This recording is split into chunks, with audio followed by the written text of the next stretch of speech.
Bonjour à tous, bienvenue sur Légende du football FC Barcelone. Il était important pour moi de marquer. Je ne pensais pas que mon premier but pour le Barça serait de la tête. Mais je suis content. Les sensations sont positives. Nous avons dominé certains moments du match. Nous avons besoin de plus de temps de pause. C'est quand nous maîtrisons le jeu que nous voyons que le grand Barça. Ousmane Dembélé a été encensé par Xavi après la rencontre. Je sais de quoi il est capable.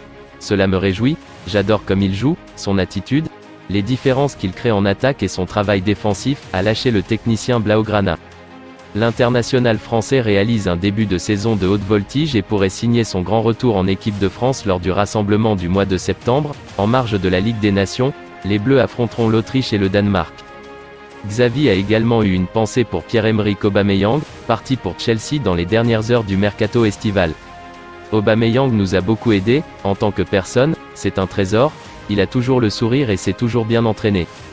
Je suis désolé pour lui, et pour tous les joueurs qui sont partis, mais ils ont tous été professionnels, même ceux à qui j'ai dit en mai que je ne comptais pas sur eux, a poursuivi le technicien catalan. Auteur du deuxième but de son équipe, Robert Lewandowski a encore été brillant, comme le français Jules Koundé. L'attaquant polonais, qui totalise déjà 5 buts en 4 journées, a égalé Cristiano Ronaldo, 2009, et Radamel Falcao, 2011, au rang des buteurs ayant signé les meilleurs débuts en Liga. Recruté pour 55 millions d'euros, l'hiver dernier, Ferran Torres a vu le FC Barcelone changer brutalement son secteur offensif. Un secteur offensif dans lequel l'attaquant espagnol est condamné à un rôle de remplaçant. Ferran Torres, 22 ans, pensait enfin lancer sa carrière en débarquant au FC Barcelone, l'hiver dernier, contre 55 millions d'euros, après un passage frustrant de 18 mois à Manchester City. Un calcul logique à ce moment précis, puisque le club catalan venait de perdre successivement Lionel Messi, Sergio Agüero et Antoine Griezmann. Mais 6 mois plus tard, force est de constater que l'horizon s'est obscurci pour l'attaquant espagnol.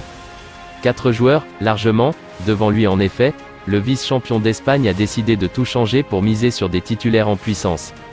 La pointe de l'attaque est désormais chasse gardée de Robert Lewandowski. Recruté pour 45 millions d'euros au Bayern Munich, le goléador polonais ne quittera plus son poste jusqu'à son départ ou éventuellement s'il perd en niveau. Au vu des performances actuelles du nouveau numéro 9, Torres peut d'ores et déjà fait une croix sur cette option. Les couloirs sont également verrouillés. Rafinha, arrivé pour 58 millions d'euros, pourrait rapidement devenir inamovible puisqu'il propose un profil bien plus intéressant pour Xavi. Au même titre qu'Ousmane Dembélé, prolongé après un long feuilleton et qui retrouve un excellent niveau. Avec le Brésilien et le Français, Ansu Fati, remis de ses nombreux pépins physiques, semble lui aussi être une alternative favorisée par l'entraîneur Blaugrana.